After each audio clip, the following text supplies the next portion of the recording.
Okay. Bismillahirrahmanirrahim. Honorable ladies and all the participants that are present today. I think this discussion that we are having right now is happening at a very important and crucial point, uh, and for various reasons.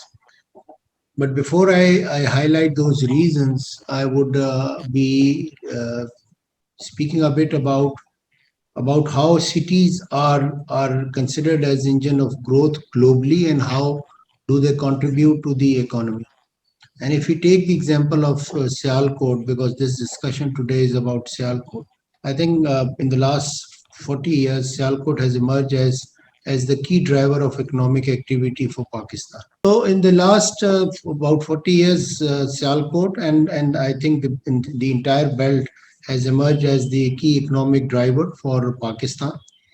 And uh, besides the most commonly discussed areas of sports, pharmaceutical, and other industry, I think they are contributing immensely towards some of the labor-intensive workforce, which are very critical in an economic growth. Please remember that there is a cycle of industrial development, which starts with industrial uh, structure, which is around labor-intensive industry, and from there it graduates towards a more high-tech industry, and later into um, uh, a space-led growth.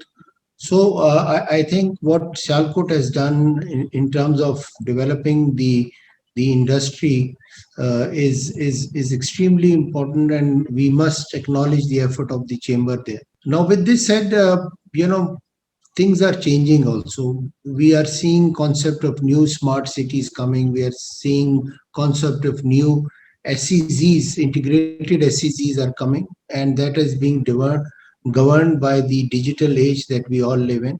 And with the fourth industrial revolution, this is going to be critical for us to analyze at this point and look at the opportunities. I think we need to do our SWOT analysis, look at our strengths, weaknesses, opportunities, and threats. And now, since Sialkot is the key driver, economic driver, we must look at it in the larger context of Pakistan economy. What I have seen during COVID, and since I was responsible here for industrial structure during COVID and in the post-COVID scenario, and I've written a lot about. I think the way that e-commerce is emerging and the way the digital economy and currency is taking shape, especially in China, in our neighboring country, it will be extremely important that we also work on ways and means which brings in new technology, and which looks at possibilities through which we can leverage our strength.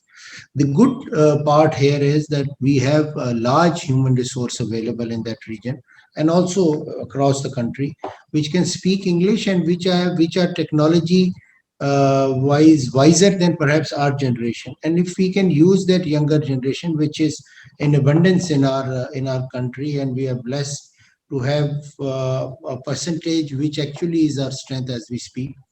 I think that can contribute. So one, we must improve our industry in modern lines, embracing new technologies, perhaps using China-Pakistan economic corridor, support our friends from China and also from elsewhere, which can bring new technology as well as new markets for us. So it is critical that we explore new markets, we explore new avenues and diversify. So for example, if we are working, and I'm not saying that is not happening, it is actually happening, but I think we need. So it's important that we look at new markets, we look at new trends in globally, and from those trends, look at how relocation would happen. I think the US-China trade war, which may happen or may not happen, but would, and also perhaps COVID would be a reason that new big market players would look at new smaller markets for mitigating some of their risks.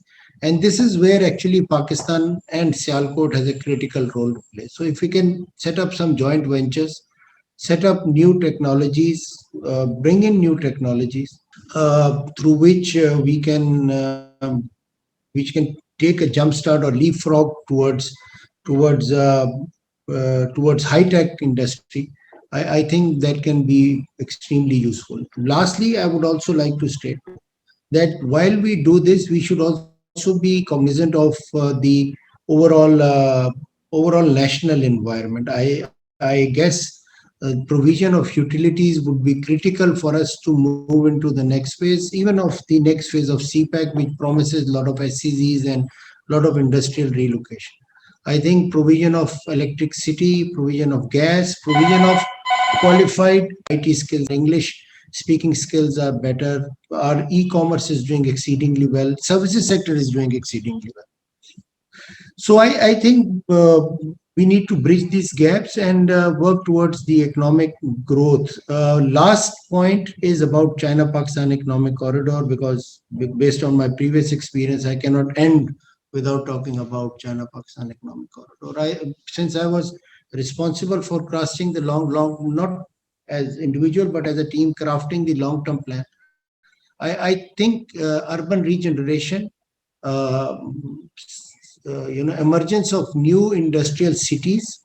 And when I say industrial cities, it means new cities around industrial structure, around SCZs. For example, we are looking at Rashakai in Khyber Pakhtunkhwa as an industrial, not just as a special economic zone, but the urban regeneration and the peri-urban growth that would take place around that area.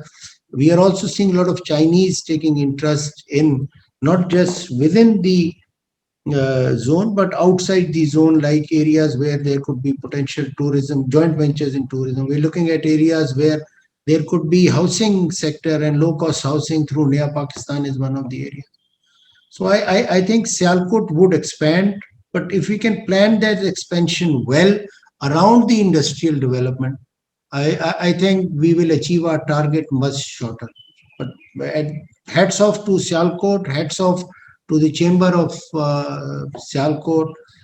In Khyber Pakhtunkhwa, we are also learning from their experience. We're trying to also improve. And the Khyber Pakhtunkhwa Board of Investment looks at opportunities where we can actually work with them in terms of not just capacity, our capacity building, but also in terms of learning pertinent lessons. Sometimes we forget the importance of lesson learned. And in this process to where Sialkot is today, there are a lot of lessons that we can learn and leverage from. So thank you IRP, thank you Aruj for inviting me